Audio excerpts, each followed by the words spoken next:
Гори депонијата Шапкар кај Добрашинци. Смрад на пластика и чад се шири по целата околина. Депонијата, која е на територија на општина Василево, има поставено чуварска служба од Струмички комуналец кој и ја уредува депонијата, но самата надлежност околу неа е нејасна, особено ако се знае дека земјиштето му припаѓа на јавното претпријатие Национални шуми.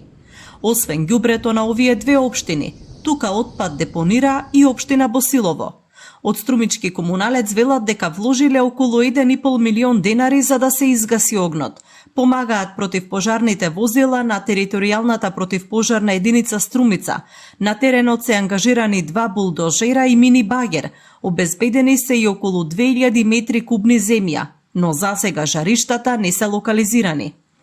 Густиот чад што се крева од депонијата Шапкар им пречи и на жителите на Струмица, но уште повеќе на жителите на населеното место Добрашинци, кои се наоѓаат само на околу 500 метри воздушна линија од депонијата.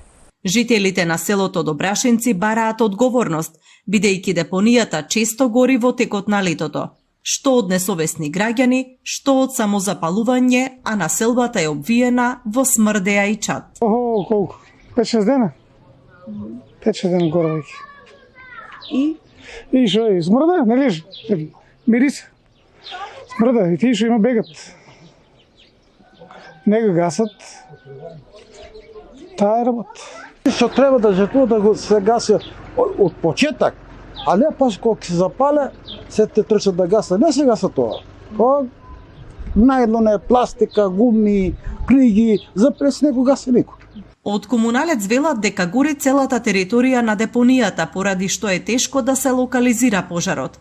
Ваквото горење може да упатува и на човечки фактор како причина за пожарот, но не можат да тврдат со сигурност, бидејќи под слоевите отпад има големи количини на метан кои при најмал контакт со кислород се самозапалуваат. Депонијата е оградена, но површината од 12 хектари велат дека тешко се контролира, па честопати од различни страни влегуваат собирачи на пластика и друг отпад. За овој проблем реагираа и екоактивистите од Здрава Котлина. Бараат општините и инспекциите да ја сватат сериозно ситуацијата и да спречат труење на населението кое речиси цела седмица е изложено на чад од запален отпад.